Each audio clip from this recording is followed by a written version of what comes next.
आज का मेरा जो सब्जेक्ट है वो विज्ञान का है और विज्ञान में आपको 3 तरह के क्वेश्चंस बनते हैं। पहला क्वेश्चन फिजिक्स, दूसरा केमिस्ट्री, तीसरा बायोलॉजी, भौतिकी से, रसायन विज्ञान से, जीव विज्ञान से। इन 3 तरह के प्रश्नों को हम मिला जुला और खास वीवीआई क्वेश्चन को मैंने लिखाया है और ये सब्जेक्टिव है, ऑब्जेक्टिव नहीं है। आज का जो सब्जेक्ट है वो विज्ञान का है लेकिन वो ऑब्जेक्टिव होगा।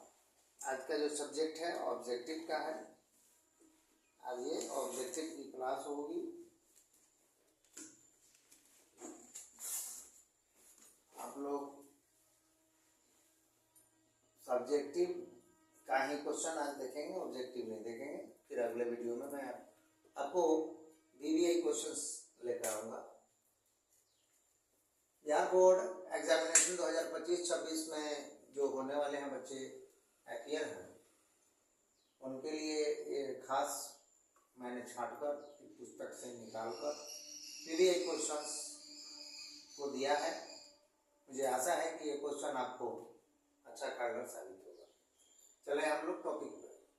विषय विज्ञान का है।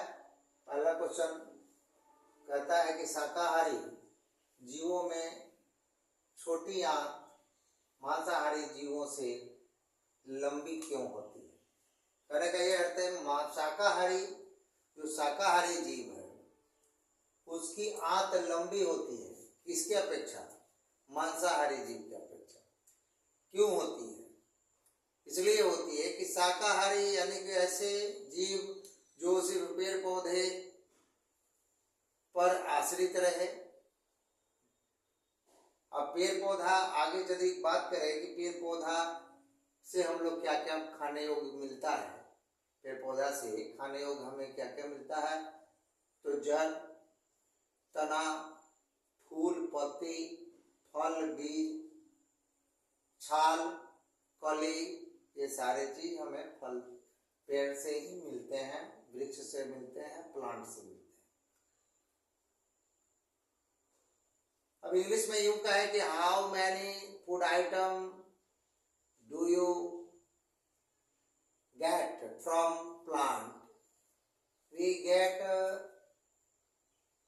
mainly 5 food item from plants: stem, root, leaves, flower, fruit, seed। आगे कहें बार्क और बर्ड। इन सब को मैंने हिंदी में पहले कह दिया था।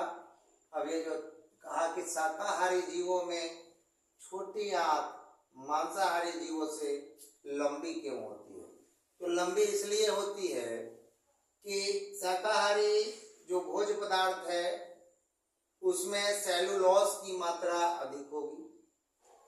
सेलुलोज की मात्रा अधिक होने के कारण सेलुलोज का पाचन मांस की तुलना में जटिल और कठिन होता है, समय ज्यादा लगता है। आप जटिल होता है इसलिए शाकाहारी जीवों में छोटी आंत लंबी होती है। शाकाहारी जीवों में छोटी आंत लंबी होती है। शाकाहारी जीव का जो भोजन पचाने में जो अधिक टाइम भी लगता है, क्योंकि सेलुलोज की मात्रा अधिक होती है और सेलुलोज का पाचन मांस की तुलना में जटिल होता है, इसलिए शाकाहारी जीवों में छोटी आंत लंबी होती है। आगे 2 नंबर क्वेश्चन ये कहता है कि भोजन के पाचन में लार की क्या भूमिका है। भोजन की पाचन में लार की क्या भूमिका है। तो भोजन जो पचता है, पहले तो हम लोग जो भोजन करते हैं, अब भोजन तो हम लोग मुंह में डालते हैं, मुंह में डालकर भोजन को करते हैं। अब भोजन करते हैं तो मुंह में मान लिया डालें, और जब डाला हुआ भोजन मुंह में डाले हैं तो पानी निकलेगा, मुंह से पानी निकलेगा, उसको लार कहते हैं। वे कहता है भोजन के पाचन में लार की क्या भूमिका होती है। लार में उपस्थित एमाइलेज नामक एंजाइम भोज अणुओं में विद्यमान स्टार्च के जटिल अणुओं को जलासन प्रक्रिया द्वारा सरल संकरा अणुओं माल्टोस में बदल देता है, जिससे भोजन जल्दी पच जाता है। भोजन का जो पाचन है वो तो शुरू हो गया मुंह से ही। भोजन के पाचन के 5 चरण हैं जो मुख से स्टार्ट होकर अंश तक पहुंचता है। इस तरह से कहेंगे भोजन के पाचन में लार की क्या भूमिका है। लार में उपस्थित भोजन के पाचन में लार की भूमिका इस प्रकार, लार में उपस्थित एमालेज नामक एंजाइम भोज्य अणुओं में विद्यमान स्टार्च के जटिल अणुओं को जलासन प्रक्रिया द्वारा सरल संकरा अणुओं माल्टोज में बदल देता है, जिससे भोजन जल्दी पच जाता है। अगला क्वेश्चन 3 नंबर है आपका। ये जो क्वेश्चन है 1 और 2 ये है जीव विज्ञान का, 3 और 4 ये है रसायन विज्ञान का, और जो अंतिम 5वां नंबर क्वेश्चन जो दिख रहा है ये है भौतिकी विज्ञान का क्वेश्चन। इस तरह से तीनों सब्जेक्ट को मिलाकर साइंस रखा जाता है, साइंस विषय को कहा। इसमें 3 जो सब्जेक्ट हैं इसको रखा है।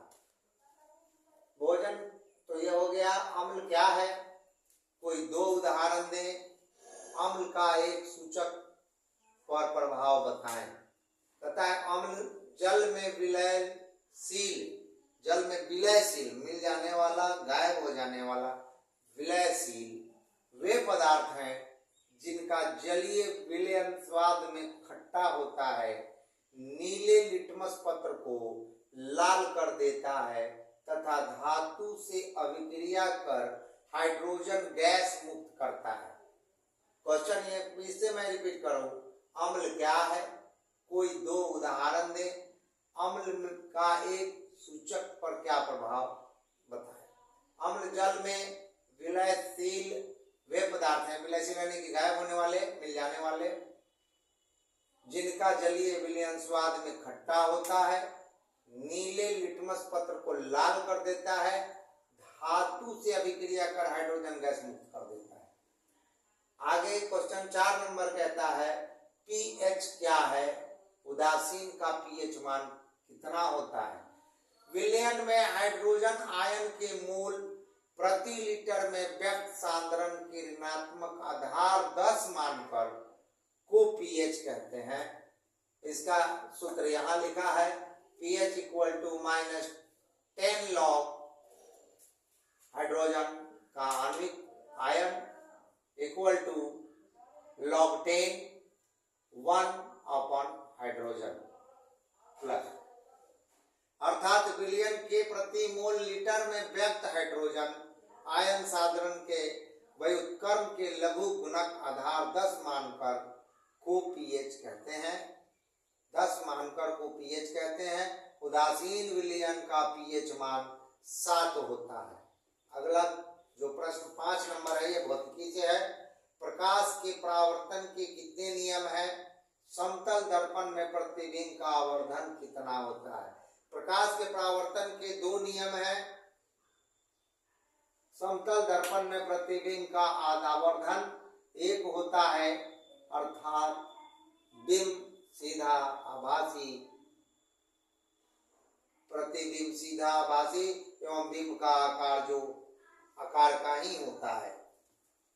इस तरह से विद्यार्थीगण आप लोगों को आज का जो 5 क्वेश्चन है ये जो है VVI क्वेश्चन मान लेंगे और इसको आप लोग ज़्यादा से ज़्यादा लोगों को शेयर करें।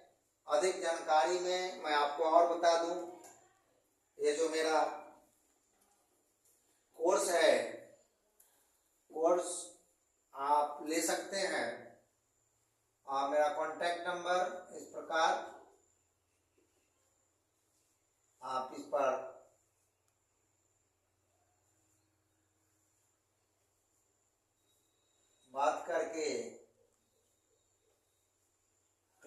1 से 10 तक CBSE, BTBC, ICSE बोर्ड से जुड़ा आप कोर्स ले सकते हैं। आपको ऑनलाइन की सुविधा इस नंबर पे बात करके आप ले सकते हैं।